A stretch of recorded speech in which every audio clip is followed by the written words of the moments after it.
무락, 베니, 비디, 비키. 결혼식 피로연이 막 끝나던 그 순간 갑자기 30명의 사내들이 신랑 신부를 빙 둘러싸더니 주먹을 불끈 쥐고 우렁차게 외치기 시작했습니다. 식장 안에 있던 2,500명의 하객들이 순간 멈칫했습니다. 식장이 순간 조용해졌습니다. 그 구호 뒤에 숨겨진 이야기가 있었거든요. 오늘은 그 결혼식 이야기를 해드리겠습니다. 1958년 박지만은 태어나는 순간부터 대한민국에서 가장 무거운 이름을 짊어진 아이였습니다. 아버지는 박정희 대통령, 어머니는 온 국민이 따르던 육영수 여사. 청와대라는 세상에서 가장 특별한 집에서 자랐지만 그 특별함 뒤에는 경호원에 둘러싸인 채 친구 한 명 마음대로 사귀지 못하는 숨막히는 일상이 있었습니다. 그러던 1974년 16살의 박지만에게 하늘이 무너지는 일이 벌어집니다. 광복절 기념식장에서 어머니 육영수 여사가 괴한의 흉탄에 쓰러진 겁니다. 그리고 5년 뒤 1979년 육사 3학년이던 21살의 박지만은 이번엔 아버지마저 잃었습니다.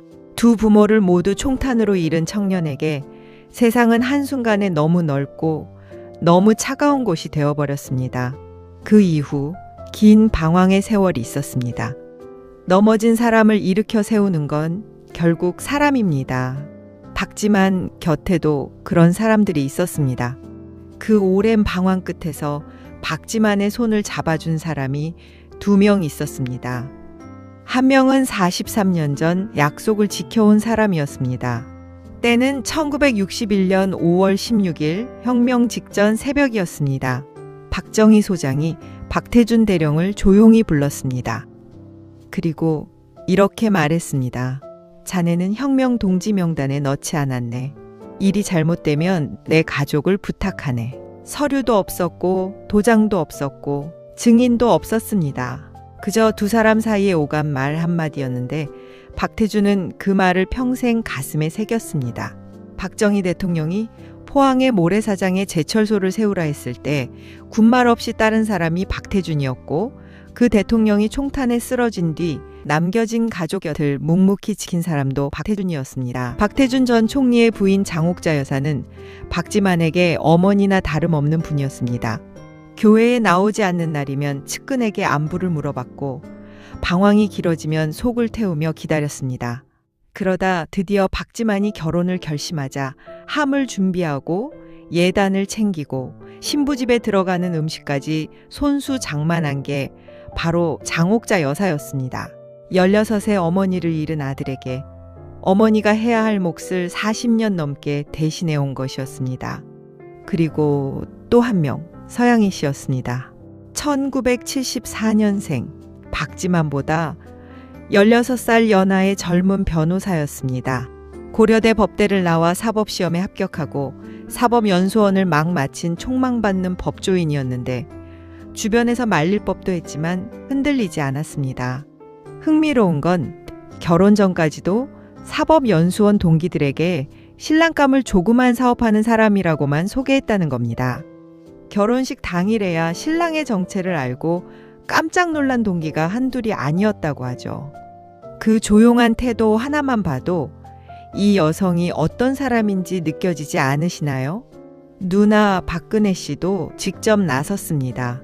서양희 씨 부모님과의 상견례 자리를 손수 마련하고 자신의 홈페이지에 이런 글을 남겼습니다. 동생의 결혼을 축하합니다. 부모님이 안 계신 지금 큰 누나인 저는 동생의 결혼이 너무 반가우면서도 지난 날에 대한 생각 때문에 눈물이 나려고 합니다. 기쁨과 슬픔이 한 문장에 담긴 부모 없이 서로를 의지해 살아온 남매의 긴 세월이 그 짧은 글 안에 고스란히 배어 있었습니다. 2004년 12월 14일 서울 쉐라톤 그랜드 워커힐 호텔 낮 12시 결혼식이 시작됐습니다. 하객은 무려 2,500명이 넘었는데요. 연회장이 식 시작 40분 전에 이미 꽉 찼고 자리를 잡지 못한 분들은 별실 화면으로 식을 지켜봐야 했을 정도였습니다. 그런데 그 많은 하객에게 축의금을 단 한 푼도 받지 않았습니다. 화환도 모두 정중히 돌려보냈고 케이크 커팅도 없었습니다.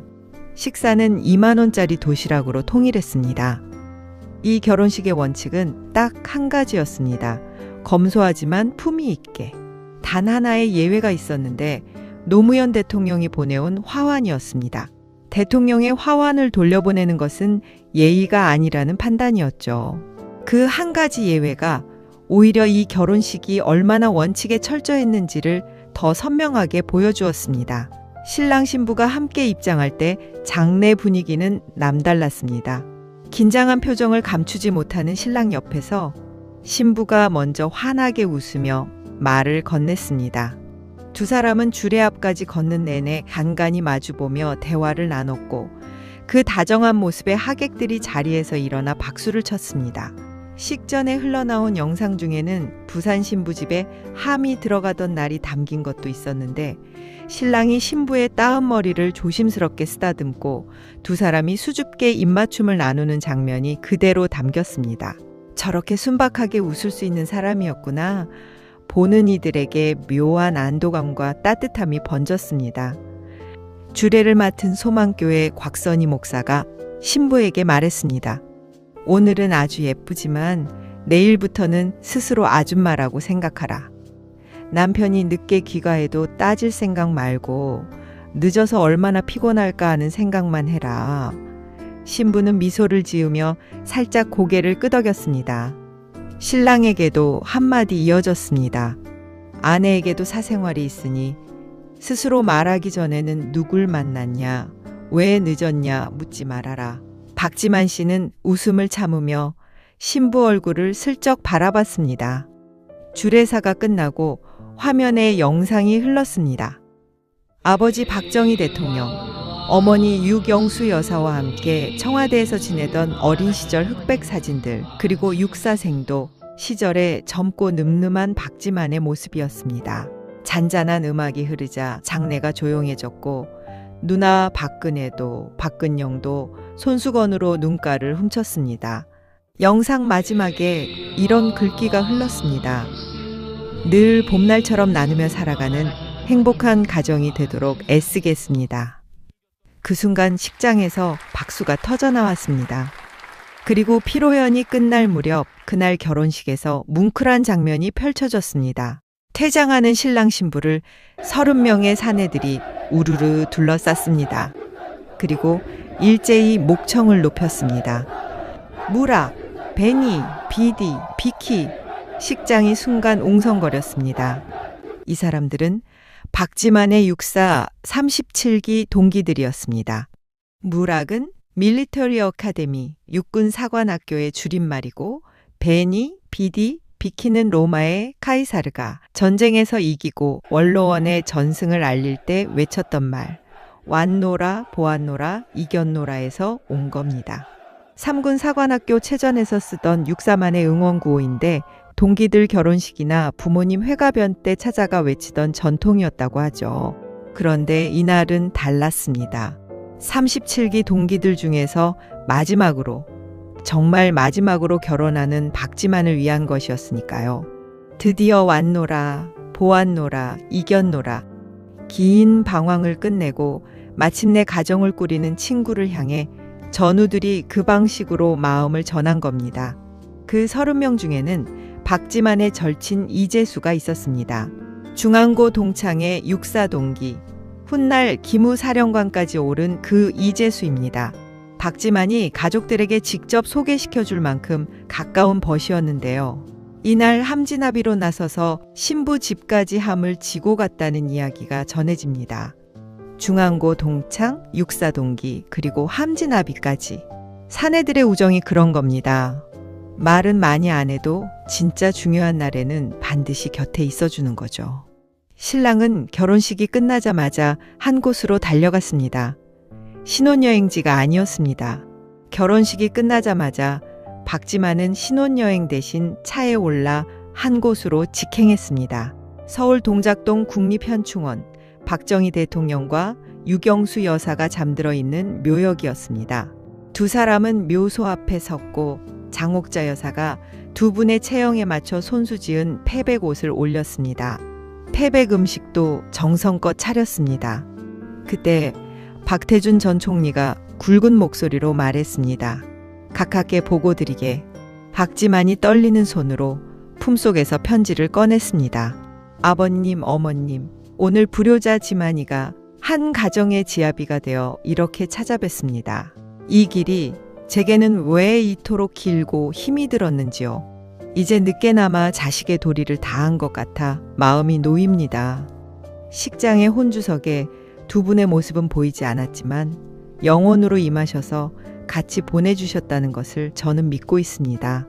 저도 자식을 낳아 아버님, 어머님께서 제게 주신 사랑을 그대로 전하겠습니다. 오늘은 참으로 편안한 마음으로 이 아들과 며느리의 큰절을 받아주십시오. 편지를 읽는 동안 박지만의 눈에서 눈물이 흘렀고 신부 서양이도 함께 울었습니다. 곁에서 지켜보던 모든 이들이 조용히 눈가를 훔쳤습니다. 그 편지 소리를 들으며 박태준 전 총리는 43년 전 그 새벽의 말이 귓가에 울렸을 겁니다. 일이 잘못되면 내 가족을 부탁하네. 서류도 도장도 없이 두 사람 사이에만 오간 그 말 한마디가 그날 비로소 완성된 것이었습니다. 박지만 씨는 그 후 약속대로 살았습니다. 2005년에 장남 박세연, 2014년에 차남 박정현, 2015년에 쌍둥이 박지연과 박수연이 태어났습니다. 46에 결혼해서 57의 쌍둥이까지 얻었으니 아들 넷의 아버지가 된 겁니다. 두 분 부모님의 직계 혈통을 이어받은 유일한 후손들이기도 합니다. 그리고 얼마 전 장남 박세연이 화제가 됐습니다. 미국 유학 중 귀국해 스스로 해병대를 자원 입대했는데요. 올봄 첫 휴가를 나와 서울역에서 부모를 만났습니다. 수백 명의 시민들이 오가는 그 공간에서 해병대 군복을 입고 큰 목소리로 군가를 부른 뒤 그 자리에서 큰절을 올렸습니다. 어머니 서양희 씨가 눈물을 흘리며 아들을 끌어안았고 지켜보던 시민들이 박수를 보냈습니다. 그 장면을 보면서 20년 전 현충원 묘소 앞에 편지가 떠올랐습니다. 저도 자식을 낳아 그 사랑을 그대로 전하겠습니다. 눈물로 다짐했던 그 말이 20년이 지나 아들의 모습으로 돌아온 것 같았거든요. 세상에서 가장 외로운 남자였던 박지만이 이제는 네 아들의 아버지로 서양희 씨와 함께 따뜻한 가정 안에 있습니다. 두 차례의 총성으로 부모를 잃고 기댈 곳 없이 긴 세월을 걸어온 그 남자가 이제는 외롭지 않습니다. 그것으로 충분합니다. 박지만 씨와 서양희 씨, 두 사람이 늘 봄날처럼 따뜻하게 살아가기를 진심으로 응원합니다. 이 부부의 이야기가 마음에 닿으셨다면 구독과 좋아요로 응원해주세요. 댓글로 여러분의 마음도 함께 나눠주시면 저도 더 좋은 이야기를 찾아 돌아오겠습니다. 감사합니다.